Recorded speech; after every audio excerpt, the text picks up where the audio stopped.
मौला मौला अली अली और हैदर हैदर बोलेगा, इश्क नबी में पाक लहू का कतरा कतरा बोलेगा। लाखी लगाए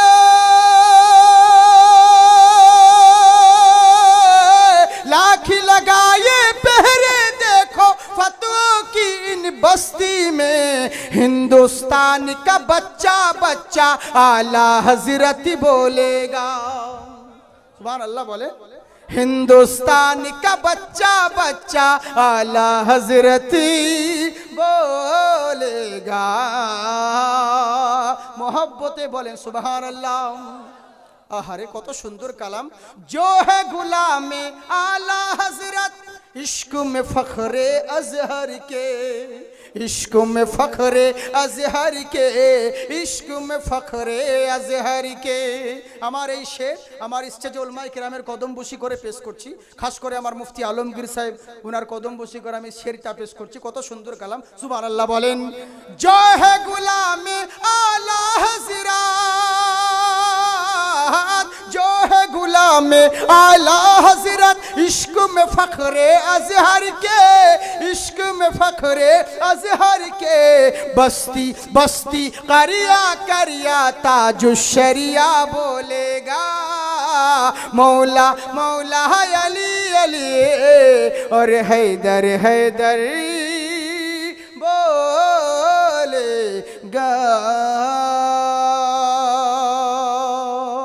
हजरत माँ फातिमा रदियल्लाहु ताला अन्हा के ইহুদির মেয়ে প্রশ্ন করে আর বলে, বেটি ফাতিমা আচ্ছা বলো তো দেখি, তোমার আব্বা জান যে দোনো জাহানের মালিক ও মুখতার, তোমার আব্বা হলো সরওয়ারে আম্বিয়া, সমস্ত আম্বিয়াগণের সর্দার, আচ্ছা বলো তো দেখি তোমার আব্বা নাকি জান্নাতের মালিক, তাহলে আমরা বলো তোমার আব্বা তোমার বিয়েতে কি দিয়েছে বলো। দেখো আমার বিয়েতে আমার আব্বা কত কি গয়না গাটি দিয়েছে, কত কি নানান রকম আসবাবপত্র দিয়েছে। তো তোমার যে আব্বা নবীদের নবী, তো তোমার বিয়েতে তোমার আব্বা কি দিয়েছে বলো। মা ফাতিমা তো জোহরা রাদিয়াল্লাহু তাআলা আনহাকে তানা মারতে আছে, ডোজ মারতে আছে, কিন্তু জবাব কি দিচ্ছেন শুনুন। কোনো ঝগড়া নেই, কোনো ঝামেলা নেই, কত সুন্দরভাবে উত্তর দিচ্ছেন। এক ইহুদি কি বেটি নে তানা দিয়া, तेरे वालिदी ने तुझको बता क्या दिया फातिमा। बोली जहरा गरीबी पसंद है मुझे, बोली जहरा गरीबी पसंद है मुझे, वरना जन्नती से जेवरी चलाएगा, चांद सूरज सितारे चले आएंगे। আমার আল্লাহ রাব্বুল আলামিন বলে, বান্দা শোনো, নীল আকাশের নিচে জমিনের বুকে তোমার বসবাস রয়েছে, নানান রকম সৃষ্টি আর নানান রকম মাযহাব রয়েছে, কিন্তু জেনে রাখো পৃথিবীর বুকে যারা তোমরা রয়েছো, সারা জিন্দেগি শুধু আমার আর আমার করে লড়াই করে বেড়াচ্ছ, এটা আমার ওটা আমার করে দৌড়াদৌড়ি করে বেড়াচ্ছ। আমরা যেখানেই জালসায় যাই, আমরা যেখানে অনুষ্ঠানে যাই, অনেকজন বলে হুজুর যেই জায়গায় জালসাটা হচ্ছে ওই জায়গা হলো আমার, কেউ বলছে হুজুর মাইক হলো আমার, কেউ বলছে হুজুর মেশিন আমার, কেউ বলে জমি আমার, জায়গা আমার, কেউ বলে ছেলে আমার, কেউ বলে মেয়ে আমার, কেউ বলে বিল্ডিং আমার, টাকা পয়সা ব্যাংক ব্যালেন্স আমার, শুধু আমার আর আমার করতেই ব্যস্ত।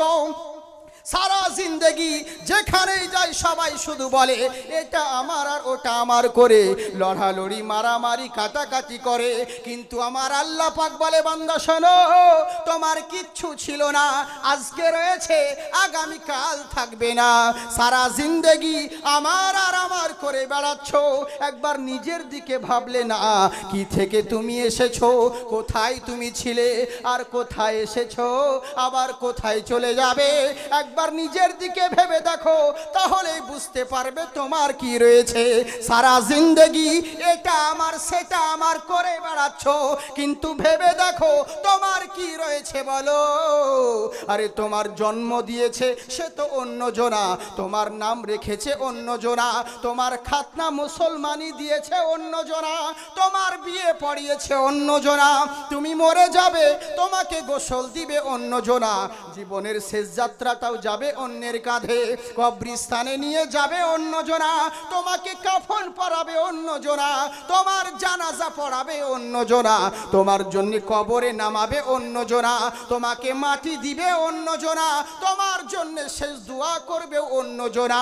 তাহলে তুমি বলো সারা জিন্দেগি আমার আর আমার করে গেলে, এখন তুমি বলো তোমার কি রইল আর তুমি কার রইলে।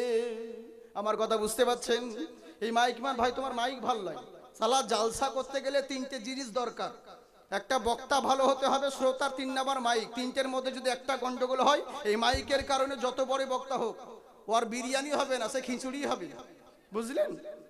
মাইকে বলতে হয় ইন্টারনেটের যুগ, তোমাকে কতবার বলবো, বারবার তোমার পিছনে যদি সময় নষ্ট করি মাইক ঠিক করো মাইক ঠিক করো, এটা কেমন? দেখো তোমাকে প্রথমেই বলে দিলাম, তোমার হুঁশ নেই, দেখতে পাচ্ছ না যে ভাই মাইকের আওয়াজ শুনে তোমার ঝ্যানঝ্যান করছে, কেমন হচ্ছে, এখানে আওয়াজ টানছে অন্যরকম, মাইকের কারণে বারবার গন্ডগোল হচ্ছে।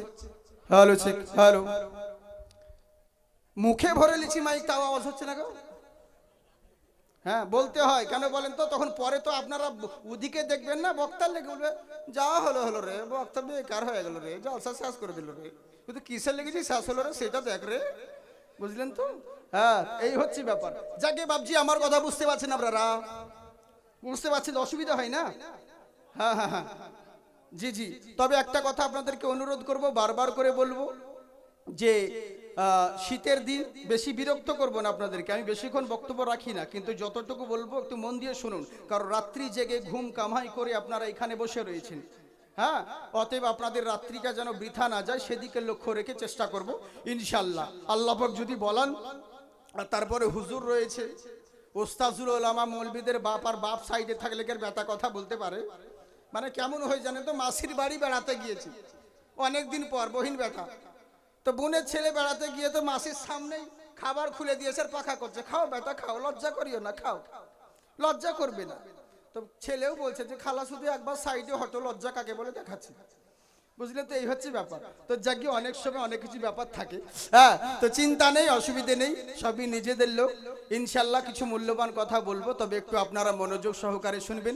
যারা পিছনে রয়েছেন সকলকেই বলবো, আর বারবার বলবো না যে সামনে এগিয়ে আসুন, আমার বলার কর্তব্য বলেছি, মানা না মানা আপনাদের ব্যাপার।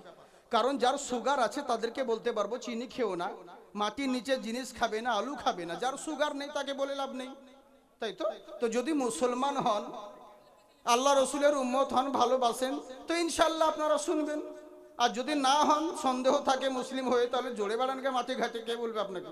অত জবরদস্তি নেই, আমি একদম গুদা বাংলায় চলতি ভাষায় আপনাদের মতন কথা বলবো। হ্যাঁ ইনশাল্লাহ আপনাদের বুঝতে অসুবিধা হবে না, তবে একটু স্পিডে কথা বলি তো, প্রবলেম হয় না তো, বুঝতে পারছেন? হাত উঠিয়ে বলেন আল্লাহু আকবার, বাহ জিন্দাবাদ, এই তো হচ্ছে মানুষ, সুবহানাল্লাহ। তবে একটু ভালো করে বুঝবেন সোনামুখী আমার, আর মা বোন তোমরা এখানে অনেক রয়েছো, তোমাদেরকেও বলবো তোমরা একটু গল্প কম করে শোনা, একটু তোমরা মনোযোগ সহকারে শোনো, কারণ তোমরা জালসা শুনো বেশি, কিন্তু ভুল তোমরাই বুঝো বেশি। ওরা যেমন জালসা শোনে বেশি, তেমনি ভুল ওরাই বেশি বোঝে। আপনারা শুনেছেন নেজা হয়ে যায়, বাংলাদেশে বলেছিলাম জাল আল হায়া ও নিসফুল ইমান, যার হায়া লজ্জা আছে তার ইমান আছে। লজ্জা শরম ইমানের অঙ্গ, যার লজ্জা শরম নেই তার ইমান নেই। তো যেই জায়গাতে আমরা ছিলাম, ওই পাশে বাড়ির মেয়ে বলছে হুজুর আমার ইমান আছে। বলে কেন? বলে জালসাতে যে বললেন যার ইমান হায়া লজ্জা আছে তার ইমান আছে, তা আমার হুজুর ভীষণ লজ্জা শরম, তার মানে আমার ইমান আছে। বলে হ্যাঁ নিশ্চয়। তো তাহলে তোমার কেমন শরম বোন? বলে আমাকে বোরখা পড়তে খুব শরম লাগে, লজ্জা লাগে। আচ্ছা বলুন ওকে কোন লজ্জার কথা বলেছিলাম? এটা কি ইমানি লজ্জা হলো না শয়তানি লজ্জা? তেরি লেগে বলেছিলাম মা বোন একটু ভুল বুঝিও না শোনা, তোমরা একটু ভালো করে শুনবে, তবে গল্প যদি না করো তাহলে বুঝতে পারবে, ভালো করে শুনবে, চিন্তার কোনো কারণ নেই। একবার হাত উঠিয়ে বলেন আল্লাহু আকবার। তাই আমার আল্লাহ পাক বলে বান্দা শোনো, সারা জিন্দেগি আমার আমার করে গেলে, এখন তুমি বলো তোমার কি রইলো, আর তুমি কার রইলে? তখন মানুষ বলে আল্লাহ, আমি যে মাথার ঘাম পায়ে ফেলি, ইনকাম করি, রোজগার করি, এটা হলো আমার, এটা তো আমার, আমি যে ইনকাম করি রোজগার করি এটা তো হলো আমার। আচ্ছা বলুন তো দেখি, ইনকাম করি বলে কি খেতে পাই? কখনো নয়। যদি তাই হলো, পৃথিবীর বুকে মহান আল্লাহর একরকম নয়, 84 লক্ষ রকমের প্রাণী বাস করে, তার মধ্যে শুধু একটা ভাগ প্রাণী ইনকাম করে, রোজগার করে, সেটা হলো মানুষ। আর মানুষ ব্যতীত বাকি যত সৃষ্টি রয়েছে এরা কেউ ইনকাম করে না, রোজগার করে না, এদের আধার কার্ডও নেই, বিপিএল কার্ডও নেই, রেশন কার্ডও নেই। তাহলে তোমরা বলো এদের খাওয়াই কে? আচ্ছা মেনে নিলাম, ইনকাম করো বলে খেতে পাও, রোজগার করো বলে খেতে পাও, এক সেকেন্ডের জন্য তোমার কথা মেনে নিলাম। আচ্ছা বলো তো দেখি, যত বড়ই করোড়পতি হও আর যত বড়ই আরবপতি হও না কেন, হঠাৎ যদি তোমার বাড়িতে 10টা মেহমান চলে আসে আর 10 জন এসে যদি 10 রকম খাবার চেয়ে বসে, বলুন বাড়িওয়ালার কি মেজাজ ঠিক থাকবে? আমি এসে বললাম বিরিয়ানি খাবো, আমার হুজুর মুফতি আলমগীর সাহেব বলছে চলবে না, আমি ফ্রাইড রাইস খাবো। আমার ড্রাইভার বলছে না, আজকে খাসির মাংস খাবো। আমার আগে মৌলানা জামিল জামালি সাহেব উনি বলছেন না চলবে না, আজকে উটের মাংস খাবো। জালসা কমিটি বলছে প্রত্যেকদিন খাবার খাচ্ছি, আজকে খিচুড়ি করব। যা বাবা, বুঝেছেন? মাইক ম্যানরা বলছে প্রত্যেক জালসাতে তো একই খাবার দিচ্ছে, কাজ করো, আজকে আমাদের লেগে দুম্বার মাংস ব্যবস্থা করো। সত্যি ভাবি এনারা কিছু বলেনি, এমনি বলছি তাই, বুঝলেন তো? হ্যাঁ, আচ্ছা বলুন তো দেখি, বাড়িওয়ালা যতই আরবপতি করোড়পতি হোক না কেন, 10টা মানুষ 10 রকম খাবার যদি চেয়ে বসে, ওর দ্বারা কি সম্ভব হবে? কখনো হবে না। তাই আমার আল্লাহ পাক বলে বান্দা শোনো, দুনিয়ার বুকে তাকিয়ে দেখো, আমি চোখ দিয়েছি, চোখটা একবার পৃথিবীর দিকে বোলাও। তুমি একটা মানুষ, 10 জনের 10 রকম খাবার জোগাড় করা সম্ভব নয়, কিন্তু পৃথিবীর দিকে তাকিয়ে দেখো, যত রকম সৃষ্টি আর তত রকম খাবার। মানুষের খাবার হলো আলাদা, গরুর খাবার আলাদা, দুম্বার খাবার আলাদা, ভেড়ার খাবার আলাদা, মরুভূমির উটের খাবার হলো আলাদা, জেব্রার খাবার আলাদা, বনের পশু শিয়ালের খাবার হলো আলাদা, চিতার খাবার আলাদা, ভাল্লুকের খাবার আলাদা, আকাশের চিলের খাবার আলাদা, শকুনের খাবার আলাদা, কবুতরের খাবার আলাদা, পুকুরের মাগুর মাছের খাবার হলো আলাদা, সমুদ্রের তিমি মাছের খাবার হলো আলাদা, ভেটকি মাছের খাবার হলো আলাদা, কুকুরের খাবার আলাদা, সর্পের খাবার আলাদা। নানান রকম সৃষ্টি আর নানান রকম খাবার। এরা কেউ ইনকাম করে না, এরা কেউ রোজগার করে না, সকাল বেলায় খালি পেটে বেরিয়ে চলে যায়, আবার উদার পূর্ণ হয়ে বাসায় ফেরত আসে।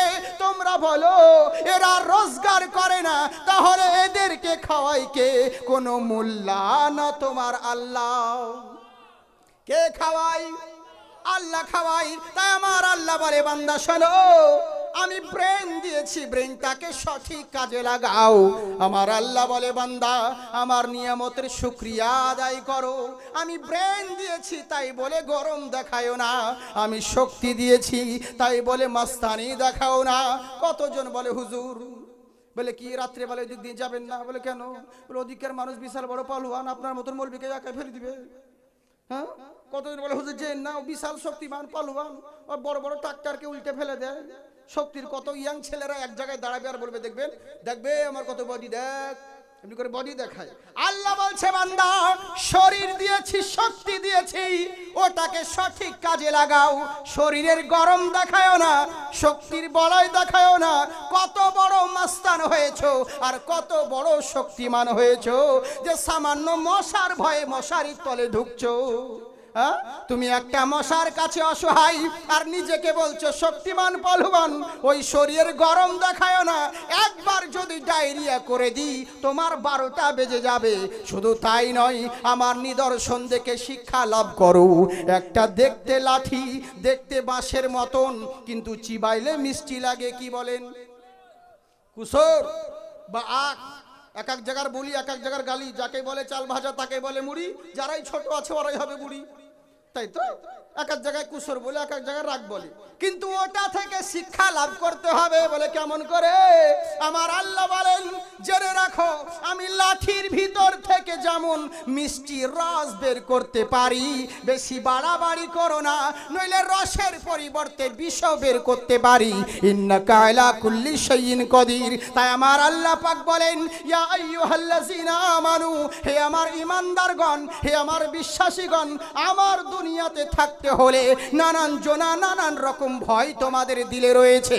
কারো দিলে পুলিশের ভয়, কারো দিলে র্যাপের ভয়, কারো দিলে মাস্তানের ভয়, কারো দিলে লিডারের ভয়। তাই আমার আল্লাহ পাক বলে, বান্দা শোনো, হে আমার ঈমানদারগণ, হে আমার বিশ্বাসীগণ, দুনিয়ার বুকে থাকতে হলে কোন মোল্লাকে দেখে ভয় করিও না।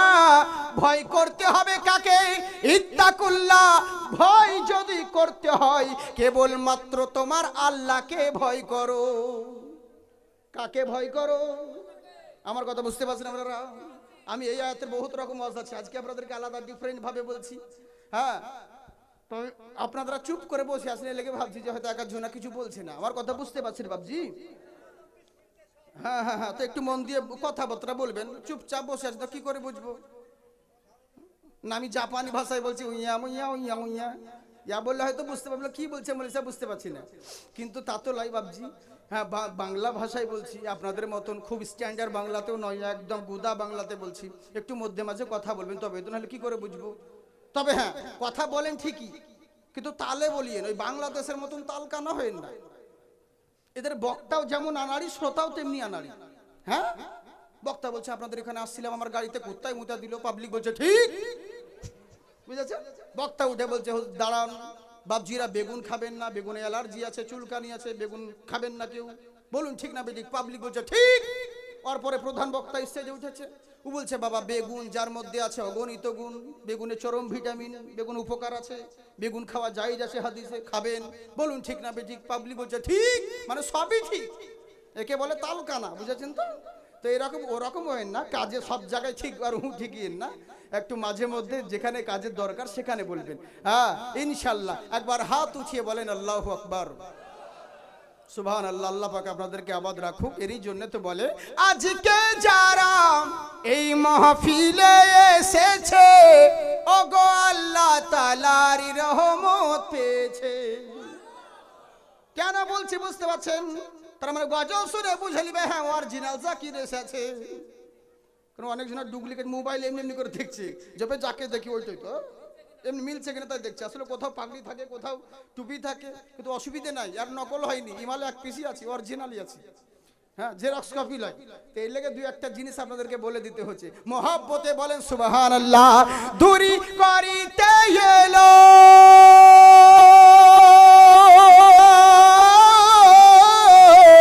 দূরি করিতে এলো এতিম দুঃখীর জ্বালা, এলো মক্কায় মোদের নবী কামলিওয়ালা। আর একটু ভালো করো তো ভাই মাইকওয়ালা, এর নাচ পড়ার মতন মাইক লাই, বুঝলেন তো? এবার আপনি বলবেন যে অন্য বক্তা তো বলে দেয়, আপনার কি হলো? ইয়া ভাটিয়ালি লাই, মা শোনো গো, পগার পার করবো। আমাদের নাচ পড়া তাকরি করা অনেক উচ্চ টার্জ লাগে, বুঝেছেন তো? এরই জন্য হচ্ছে অসুবিধে। হ্যাঁ, তো যজ্ঞে চিন্তার কোনো কারণ নেই। তবে আমি যেটা বলছিলাম আপনাদেরকে, হ্যাঁ, যে পৃথিবীর বুকে আমরা রয়েছি, প্রত্যেক মানুষ কাউকে না কাউকে ভয় করে থাকি, তাই তো? প্রত্যেক মানুষ কাউকে না কাউকে ভয় করে থাকি। কিন্তু আল্লাহ কি বলেন মন দিয়ে শুনুন। আল্লাহ কি বললেন? যে ভয় যদি করতে হয় কাকে করতে হবে? আল্লাহকে। বাহ, এই তো, কাকে ভয় করতে হবে? আল্লাহকে। ভয় করতে হলে আল্লাহকে ভয় করতে হবে।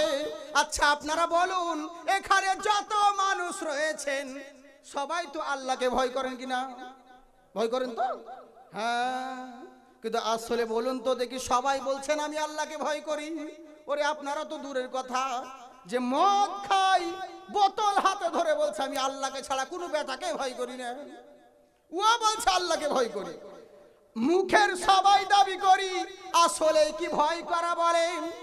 ভয় কাকে বলে এটাই তো জানলাম না, অথচ মুখে বলছি আল্লাহকে ভয় করি। আচ্ছা বলুন তো দেখি, আমরা পুলিশ দেখলে কেমন ভয় করি? ভয়। এই বর্ডারে বিএসএফ কে দেখলে আর একটু ভয় করি, তাই তো? শিয়াল দেখলে রাস্তায় হঠাৎ করে একটু ভয় করি, হঠাৎ যদি এখানে বাঘ চলে আসে ও তো জালসা বাদ দিয়ে লুঙ্গি তুলে দৌড়াবে, তাই তো? সামান্য সৃষ্টি, এদের ভয় এত দিলে রয়েছে, কিন্তু জেনে রাখুন এই সৃষ্টির ভয় যদি এত দিলে থাকতে হয়, যে মহান স্রষ্টা যে তোমাদের সৃষ্টি করেছেন তিনাকে কতটা ভয় করা প্রয়োজন। তাই মুখে বলিও না, মুখে সবাই বলছো আমরা আল্লাহকে ভয় করি, কিন্তু ওকে ভয় করা বলে না। আচ্ছা বলুন, আপনার বাড়ি, আপনার নামে যদি থানায় আপনার পাশের বাড়ির লোক ডায়েরি করে দেয়, আপনার কি আর ঘুম হবে? ঘুম হারাম হয়ে যাবে। আর থানার নামে থানায় ডায়েরি করা থাকলে ও আর ঘুমোবে না। কেন? কখন না জানি পুলিশ চলে আসে। এই শীতের রাত্রি বাবা ছাদের উপরে ঘুমোচ্ছে, শিশির পড়ছে, কুয়াশা পড়ছে, বউ উপরে উঠে গিয়ে বলছে, হাগো তুমি এখানে কি করছো? এত বড় বাড়ি তোমার, এত বড় গাড়ি তোমার, ঘর বিছানা খাট পালঙ্ক তোমার, এত সুন্দর বউ আমি তোমার, আর সব বাদ দিয়ে তুমি ছাদে ঘুমোচ্ছ? বলে তোর বাপের খাটে তো ঘুমো, এখন বেশি চাচাস না, আমাকে এখানেই ভালো লাগছে। আসলে কি ভালো লাগছে? জানের বিগাড়ি, ওই শিশিরে ঘুমোচ্ছে। এখন গ্রামে অনেক গাড়ি বেরিয়েছে, রাস্তা দিয়ে একটা গাড়ি শুধু বেরিয়ে গেছে আর হরেন মেরেছে পু করে, যেমন হরেনের শব্দ শুনেছে ই ভেবেছে পুলিশের গাড়ির হরেন। ছাদ থেকে দুম করে ধানের জমিতে, পাশেই ধানের জমি ছিল, পড়ে যাওয়া মাত্র শব্দ শুনে বউ উপরে উঠে গেল। আল্লাহ কি হলো, বিদ্যুৎ পড়লো না কি হলো দেখি। ওপরে উঠে দেখছে তো মদনা নাই ধানের জমিতে। বলে হাগো তুমি ওখানে কি করছো? এসো ঘরে এসো, বাড়ি তোমার, আমি তোমার, সব বাদ দিয়ে তুমি ওখানে কি করছো? বলে তোর বাবার খাতে তো ঘুমাবোহীন, এখন বিপদে পড়ে বউকে বহিন বলছি, তো ঘুমা, আমাকে এখানে ভালো লাগছে। বেশি চাচাস না, পাশের বাড়ির লোক জানতে পারলে এখনই থানায় ফোন করে ধরিয়ে দিবি। চিন্তা করুন কিসের জন্য বাড়ি ঘর ছেড়ে মাঠে ঘাটে দৌড়ে বেড়াচ্ছে। একটা অন্যায় করেছে, পুলিশের কাছে শাস্তি পেতে হবে, এর জন্য বাড়ি ঘর ছেড়ে দৌড়ে বেড়াচ্ছে। হে মুসলমান, 365 দিনের মধ্যে এমন কোনো দিন গেল না যে আল্লাহর নাফরমানি করতে ছাড়লে পাপের উপরে পাপ করছো, অন্যায়ের উপর অন্যায় করছো, আল্লাহর কাছে যে শাস্তি পেতে হবে ও খবর তোমার নেই। পুলিশের গাড়ির হর্নের শব্দ কানে আসছে, মসজিদের আজানের শব্দ কানে আসে না, অথচ এরাই মুখে বলছে আমি আল্লাহকে ভয় করি। তাই আমার আল্লাহ বলছে, বান্দারে শুধু মুখে বলছো আমি আল্লাহকে ভয় করি আর আমি মেনে নিব, কখনো না। হাক্কা তুকাতিহি, ভয় করার মতন করো যেমন ভয় করা প্রয়োজন। মুখে বলিও না, ভয় করার মতন করো যেমন ভয় করা প্রয়োজন। এবার কি বলছেন আল্লাহ? ওয়ালা তামুতুন্না, ততক্ষণ পর্যন্ত মরবে না, মরতে সকলকেই হবে। হবে না বাবজি? গত বছর যারা জলসায় ছিল এখন দেখুন অনেকের নেই, এখন যারা রয়েছেন আগামী বছর হতে হতে থাকবেন এর কোনো গ্যারান্টি নেই। দেশের যা পরিস্থিতি চলছে, কখন কি যে হয় বোঝা বড় মুশকিল। চিরদিন সবার সমান নয়, পৃথিবীর বুকে যারা এসেছে তাদেরকে চলে যেতে হয়েছে, দুনিয়ার বুকে চিরদিন থাকতে কেউ আসে নাই। আল্লাহ পাক বলেন, কুল ইন্নাল মাউতাল্লাযী তাফিরুনা মিনহু ফাইন্নাহু মুলাকিকুম, যেখানেই যাও না কেন আর যেদিকেই থাকো না কেন, নির্ধারিত সময় যখন হয়ে যাবে মালাকুল মাউত তোমার সঙ্গে মোলাকাত করবে। কোথাও লুকিয়ে কি পার পাবো না? আল্লাহ বলে না না না, আইনামা তাকুনু ইউদরিকুমুল মাউত ওয়ালাউ কুনতুম ফি বুরুজিম মুশাইয়াদা, লোহার পিঞ্জরার ভিতরে যদি লুকায়িত থাকো মৃত্যু থেকে কখনোই রেহাই পাবে না। বলে কেন? এরই জন্যই পাবে না, কুল্লু নাফসিন যায়কাতুল মাউত, পৃথিবীর বুকে বহুত মজা চেখেছো, বহু জিনিসের স্বাদ গ্রহণ করেছো, একদিন মরণের স্বাদ গ্রহণ করতে হবে। চিরদিন সবার সমান যাই না। ফালাউলা ইজা বালাগাতিল হুলকুম ওয়া আনতুম হিনা ইজিন তানজুরুন, তোমার নিঃশ্বাসটা যেদিন তোমার হুলকুমে এনে ঠেকাবো সেদিন তুমি অসহায় হয়ে যাবে, নিরুপায় হয়ে যাবে, ইচ্ছে করবে কথা বলবো, বুক ফাটবে, মুখ ফুটবে না, চেষ্টা শত চেষ্টা বিফল হয়ে যাবে। চিরদিন সবার সমান যাই না, মরতে একদিন সকলকেই হবে। পৃথিবীর বুকে মৃত্যু থেকে কেউ রেহাই পায়নি। হযরতে দাউদ আলাইহিস সালাম এমন একটা বাসা তৈরি করেছিলেন যেই বাসার মধ্যে একটা পিঁপড়ের প্রবেশ করার ক্ষমতা নেই, বাইরে গেলে তালা মেরে যেতেন, আবার ভেতরে প্রবেশ করলে তালা খুলে প্রবেশ করতেন। কিন্তু হঠাৎ করে একদিন সফরে গিয়েছেন, সফর থেকে এসে যেমন তালা খুলছেন, তালা খুলে দেখছে বাসার ভিতরে একজন আল্লাহর বান্দা শুয়ে আছে। শুয়ে আছে। সালাম দিল, আসসালামু আলাইকুম। ওয়ালাইকুম সালাম। আনন্দা, তুমি কে? বলে হুজুর আপনি বলুন তো আমি কে হতে পারি? তো হযরতে দাউদ আলাইহিস সালাম, আল্লাহর নবী, তো আল্লাহর পয়গম্বর, চক্ষু বন্ধ করলেন। কিছুক্ষণ পর বলছে আমি তোমাকে চিনে নিয়েছি। বলে বলেন তো হুজুর আমি কে? চিনতে পেরেছেন? বলে হ্যাঁ। বলে কে আমি বলুন? বলে তুমি আর অন্য কেউ নয়, মানুষের জান কবজ করো, রূহ কবজ করা ফেরেশতা, তুমি হলে ইসরাইল আলাইহিস সালাম। বলে হুজুর জানলেন কেমন করে, চিনলেন কেমন করে? বললে শোনো, এরই লেগেই চিনতে পেরেছি, আমি এমন একটা বাসা তৈরি করেছি যেই বাসায় একটা পিঁপড়ের প্রবেশ করার ক্ষমতা নেই, বাইরে গেলে তালা মেরে যাই, ভেতরে প্রবেশ করলে তালা খুলে প্রবেশ করি। এই যে ঘরে একটা পিঁপড়ের ক্ষমতা নেই, পিঁপড়ের ঢোকার ক্ষমতা নেই, আর তোমার মতন এত বড় বান্দা আমার বাসার ভিতরে শুয়ে রয়েছে, তার মানে তুমি ইসরাইল ছাড়া অন্য কেউ হতে পারো না। আমার আল্লাহ বলে বান্দা শোনো, আইনামা তাকুন ইউদরিকুমুল মাউত ওয়ালাউ কুনতুম ফি বুরুজিম মুশাইয়াদা, লোহার পিঞ্জরার ভিতরে যদি লুকায়িত থাকো, মৃত্যু থেকে কখনো তুমি রেহাই পাবে না। তাই আল্লাহ বলছে বান্দা শোনো, মরতে সকলকেই হবে, পৃথিবীর বুকে যারা এসেছে তাদেরকে চলে যেতে হয়েছে, মৃত্যু থেকে কেউ রেহাই পায়নি আর পাবে না, মরতে সকলকেই হবে। তাই আল্লাহ সাবধান করছেন, ও আমার বান্দা শোনো, মরতে যখন সকলকেই হবে, ওয়ালা তামুতুন্না, তোমরা ততক্ষণ পর্যন্ত মরবে না, কতক্ষণ? ইল্লা ওয়া আনতুম মুসলিমুন, যতক্ষণ পর্যন্ত পূর্ণ মুসলমান না হবে।